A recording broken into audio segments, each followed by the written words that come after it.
እንደምን አደራችሁ። ክቡር ፕሬዚደንት ታዬ አጽቀሥላሴ የኢትዮጵያ ፌዴራላዊ ዴሞክራሲያዊ ሪፐብሊክ ፕሬዚደንት፣ ክቡር አቶ ታገሰ ጫፎ የኢፌዴሪ የሕዝብ ተወካዮች ምክር ቤት አፈ ጉባኤ፣ ክቡር አቶ አገኘሁ ተሻገር የፌዴሬሽን ምክር ቤት አፈ ጉባኤ፣ ክቡር አቶ ቴዎድሮስ ምህረት የጠቅላይ ፍርድ ቤት ፕሬዝዳንት፣ ክቡር አቶ ተመስገን ጥሩነህ የኢፌዴሪ ምክትል ጠቅላይ ሚኒስትር፣ ክቡር አቶ አዳም ፋራህ በምክትል ጠቅላይ ሚኒስትር ማዕረግ የብልጽግና ፓርቲ ምክትል ፕሬዝዳንት፣ ክቡር ዶክተር ሙላቱ ተሾመ የቀድሞ የኢፌዴሪ ፕሬዝዳንት፣ Your Excellency Uhuru Kenyatta, former President of Kenya, Your Excellency Olusegun Obasanjo, former President of Nigeria, Dr. Worቅነህ ገበየሁ የኢጋድ ዋና ጸሐፊ፣ ክቡር የተከበራችሁ የክልል ርዕሳነ መስተዳድሮች፣ የተከበራችሁ የአዲስ አበባና የድሬዳዋ ከተማ አስተዳደር ከንቲባዎች፣ የተከበራችሁ ሚኒስትሮች፣ የተከበራችሁ የኢትዮጵያ ሀገራዊ ምክክር ኮሚሽን ኮሚሽነሮች፣ የተከበራችሁ አምባሳደሮችና ዲፕሎማቶች፣ የተከበራችሁ የኢትዮጵያ ሀገራዊ ምክክር ጉባኤ ተመካካሪዎች፣ ክቡራትና ክቡራን፣ በመጀመሪያ ይህንን ታሪካዊ ሀገራዊ እሴት ያለው ጉባኤ በስኬት አጠናቀን ለዚህ ታላቅ የምስራች ቀን በመብቃታችን ለመላው የኢትዮጵያ ሕዝብና በሂደቱ ውስጥ ንቁ ተሳትፎ ላደረጋችሁ በሙሉ እንኳን ደስ አላችሁ ለማለት እወዳለሁ። ዛሬ የምናጠናቅቀው ይህ ታላቅ ጉባኤ በሀገራችን የፖለቲካና የማህበራዊ ታሪክ ውስጥ አዲስ ምዕራፍ የከፈተ ነው። በሀገራችን የነበሩትንና ያሉትን ጥልቅ አለመግባባቶች፣ ታሪካዊ ስብራቶችና የሀሳብ ልዩነቶች በጠመንጃና በኃይል ሳይሆን በሰለጠነ መንገድ በምክክር ለመፍታት የሚያስችል አዲስ የታሪክ ምዕራፍ ከፍተናል።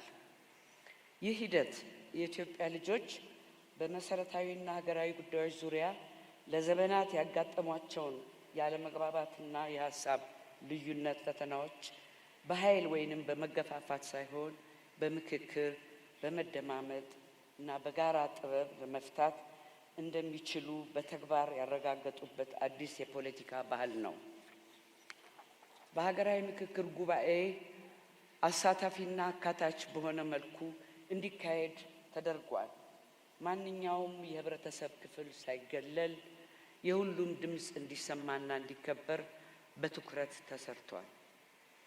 በዚህ ታሪካዊ ጉባኤ ላይ ከአራቱም የሀገራችን ማዕዘናትና ከመሃል የተውጣጡ 4000 የሚሆኑ ተመካካሪዎች ተሳታፊ ሆነዋል።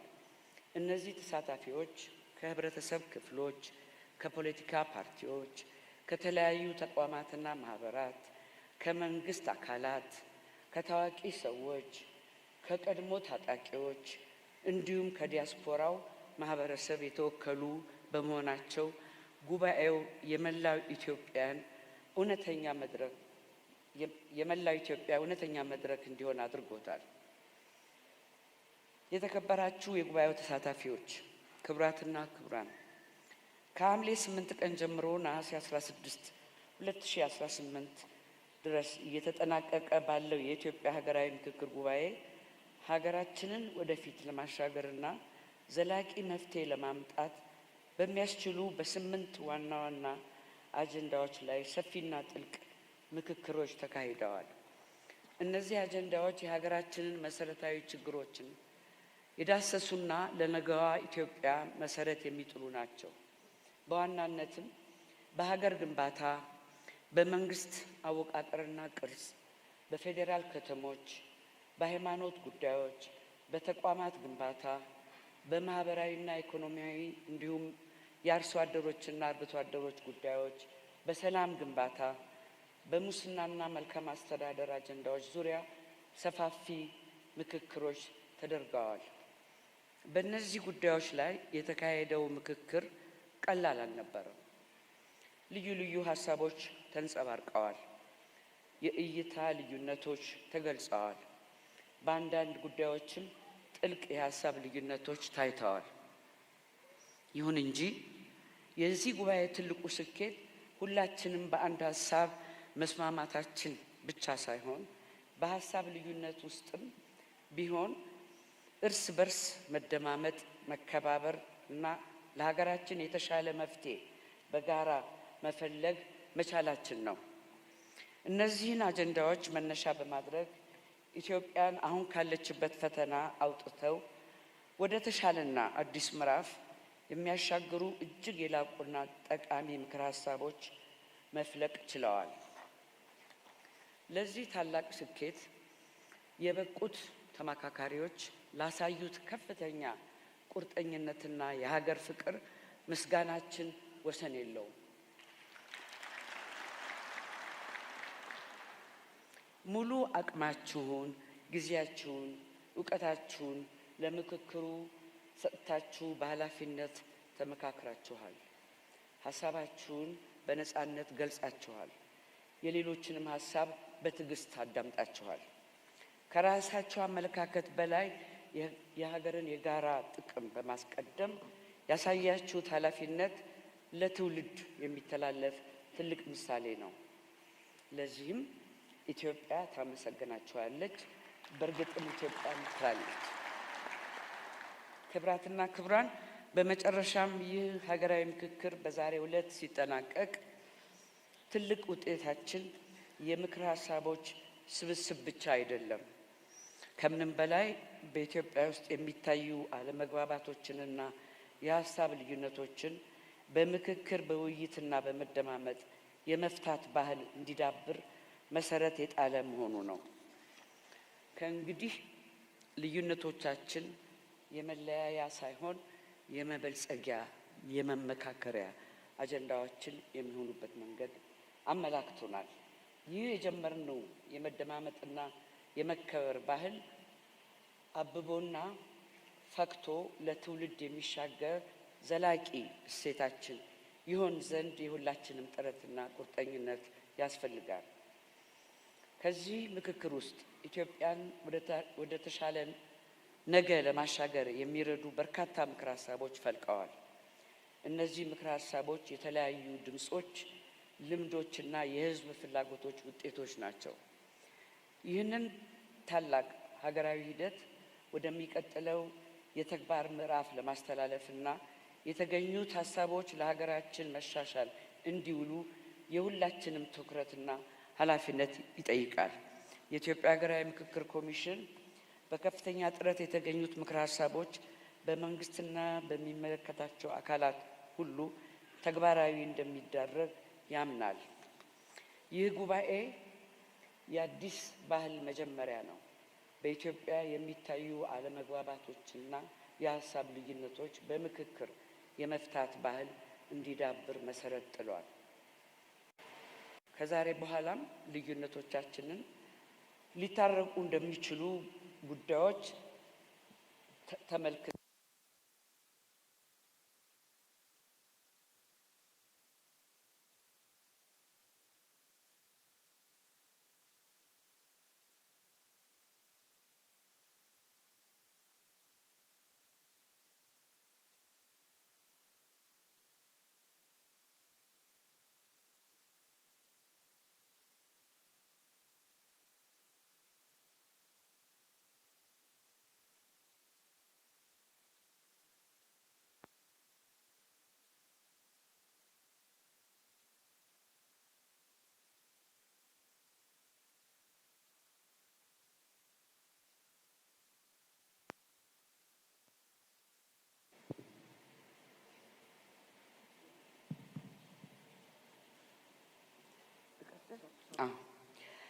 ከዛሬ በኋላም ልዩነቶቻችን ሊታረቁ እንደማይችሉ ጉዳዮች ሳንመለከት የጋራ መማሪያና የተሻለ መፍትሄ መነሻ ማድረግ ይገባናል።